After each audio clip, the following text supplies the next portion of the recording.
자, 그럼 본격적으로 7월 3일 VIP 전용 비공개 방송을 시작해 보겠습니다.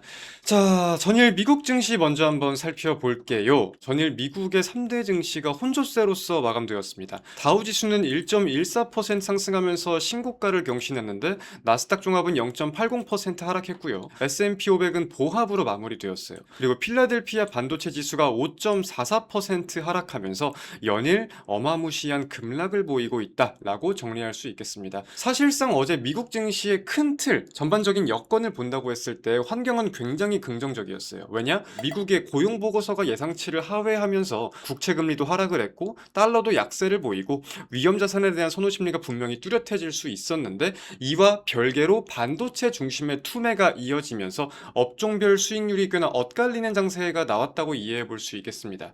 그래서 반도체 매도 물량이 나오는 데에 대해서는 지금 두 가지 포인트가 가장 대표적일 거예요. 상반기에 어마무시한 상승, 어마무시한 수익률을 기록하고 있던 가운데 메타에서 신규 클라우드 사업에 진출을 한다. 잉여 재원들, 그 안에는 반도체도 포함이 돼 있겠죠. 그런 것들을 활용한다는 소식이 들려오면서 매도 사유를 제공한 게 첫 번째고, 두 번째로는 애플에서 중국 메모리 기업들의 메모리를 공급받는 방안에 대해서 지속 검토를 하고 있다. 소통을 하고 있다. 물론 중국산 메모리로 만드는 거에 대해선 중국향 매출이 전부겠지만 애플의 중국 매출은 절대 무시할 수가 없는 수준이기 때문에 이게 반도체 메모리 수요에 대한 우려로 직결되면서 메모리 중심의 매도 물량이 강하게 나오고 있다고 생각을 해볼 수 있겠습니다.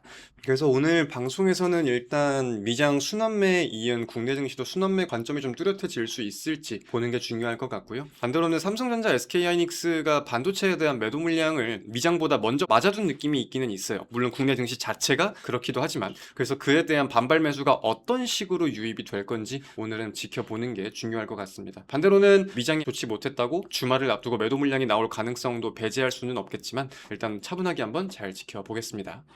어제 국내 증시가 폭락을 한 데에 대해서는 반도체 폭락에서 유발된 부분이 강하겠지만 사실상 전반적인 투심이 꺾일 만한 이유가 있지는 않았어요. 뭐 굳이 이제 붙여본다고 하면은 대한민국은 반도체가 중심이겠지만 AI 밸류 체인에 대한 비중이 너무나 높다. 근데 이제 어제 메타에서 신사업에 대한 소식이 나온 게 반도체뿐만이 아니라 AI 관련 투자가 생각보다 덜 해도 되는 거 아니야? 이런 분석도 있었다 보니까 그걸 가지고 투매가 나온 게 아닐까라는 분석이 크게 공감이 가지는 않지만 가장 합리적이기는 해요. 일단 시장에서 바라보는 주된 매도 원인은 이런 식으로 조금 이해를 해볼 수가 있을 것 같고, 개인적으로 보기에는 그냥 코스닥 같은 경우도 최근에 상승세를 좀 보이다가 그에 대한 매도가 좀 쉬어가는 모습이 나올 수 있었는데 반도체가 빠지면서 함께 투매 물량이 나왔다. 구조상 투매가 나왔다. 이렇게 좀 이해를 해볼 수 있겠습니다.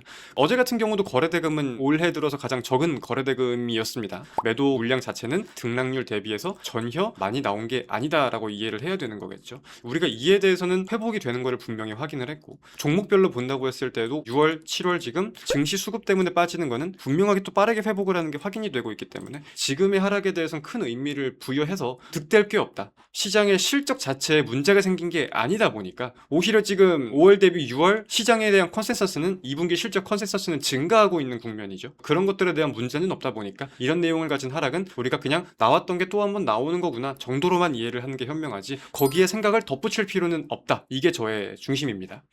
자, 7월 3일 국내 증시 개장했습니다.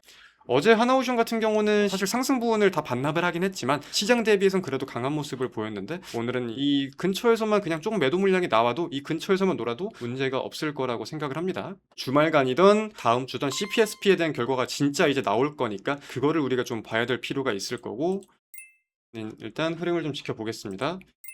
개장 직후에 수급이 좀 들어. 요즘 리포트도 그렇고 뉴스도 그렇고 증권주 2분기 실적에 대한 내용이 정말로 많이 나오는데 그에 대한 관점이 좀 수급으로서 부각이 될지 지켜봐야 되는 요즘일 것 같아요. 기술적으로는 이제 딱 쌍바닥을 찍고 매수가 딱 들어오기 좋은 구간이 아닐까 생각이 드는데, 리포트가 아까 한 개 나왔다고 말씀을 드렸잖아요. 이따가 시장 좀 안정화되면은 LG 리포트 3개 나온 거는 같이 한번 살펴봅시다. 사실 리포트를 본다는 게 엄청나게 강한 의미가 있진 않아요. 왜냐면은 저희는 진입할 때 굉장히 다양한 내용들을 미리 염두에 두고 들어가다 보니까. 근데 그런 것들 중에서 새롭게 발표된 내용들이 있는지, 투자 관점이 유지가 되는 부분들이 있는지에 있어서 우리가 리포트를 계속 확인을 하는 거니까 그것도 한번 잘 참고를 해보시면 좋을 것 같습니다.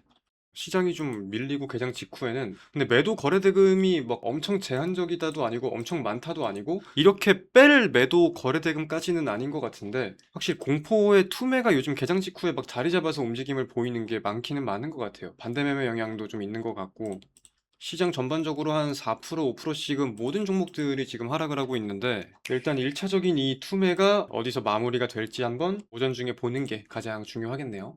지금 지수를 볼 때 뭐 꼭 이렇게 분석하는 게 정답은 아닌데, 매도 대비 과하게 많이 빠지고 있다라는 건 분명히 또 드러나는 게, 상대적인 그 강도를 측정한다고 할 때 과매도에 갔을 때의 구간, 찍었을 때의 구간, 지금 같은 경우는 매도가 그렇게 많이 나오지 않았음에도 빠지는 건 더 빠지고 있고, 그런 내용들이 있기야 있단 말이죠. 이 말이 결국은 반발 호가가 전혀 없다는 거를, 그 현상이 계속 유지가 된다는 거를 보여주고 있는 거고, 참 시장에 대한 투자 심리가 오늘도 좋지는 못한 것 같습니다.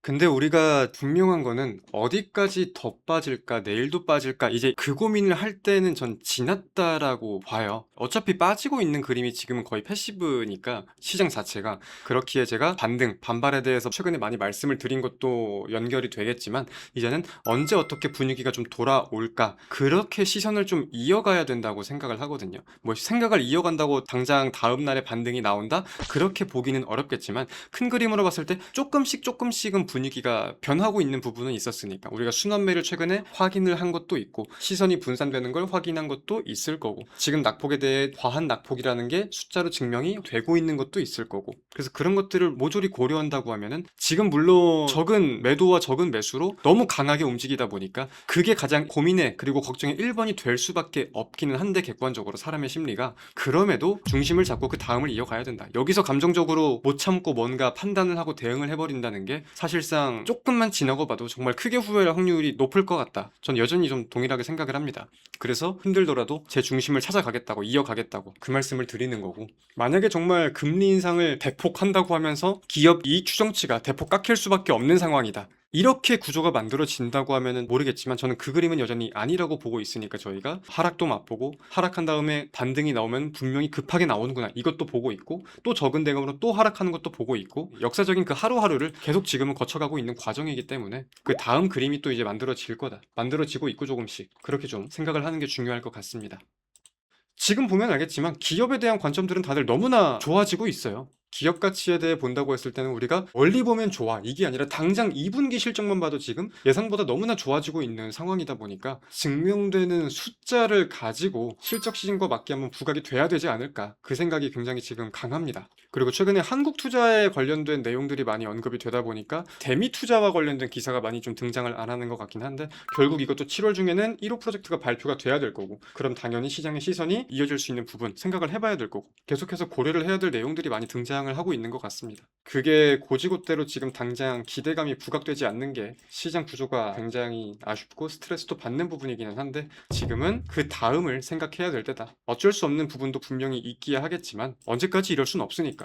그래서 이거는 위로나 위안, 그런 거는 솔직히 될 수가 없을 거고, 그렇게 접근할 필요도 없는데, 지금 객관적으로 전반적인 투심을 보려면은 코스피보다는 코스닥을 보는 게 그래도 훨씬 매칭이 잘 되기는 하잖아요. 그럼 그런 관점으로 볼 때 코스닥이 지금 전저점을 이탈했어요. 근데 보면은 보유 종목 중에 전저점을 이탈한 종목이 한 종목도 없어요. 이게 이제 증명되는 가치가 있으니까 매도 물량이 줄어들면서 보여주고 있는 부분들이 있다고 생각은 하거든요. 물론 여기서 증시가 더 빠지면은 전저점을 이탈하는 종목이 생길 수도 있겠지만, 지금 당장까지 흐름을 봤을 때 코스닥은 이탈했는데, 이탈되지 않은 종목과 이탈된 종목의 차이가 실적과 기대가 있는 종목이냐 없는 종목이냐, 그런 식으로 갈리는 것 같아요. 솔직히 뭐 배터리는 이탈을 할 수밖에 없는 상황일 건데, 바이오도 이탈을 안 한 종목이 대부분이고, 그런 식으로 접근해 볼 필요가 지금은 있는 것 같습니다. 그래서 힘든 하루하루가 이어지고 있는데, 지금은 힘든 생각을 할 수밖에 없지만 그 다음을 계속 생각을 해야 된다. 맞은 것보다 맞을 게 더 적을 거다. 그럴 확률이 매우 높다 라고 말씀드리면서 오늘 방송은 여기서 마무리하겠습니다. 고생들 많으셨고 다음 주에 뵙겠습니다. 안녕!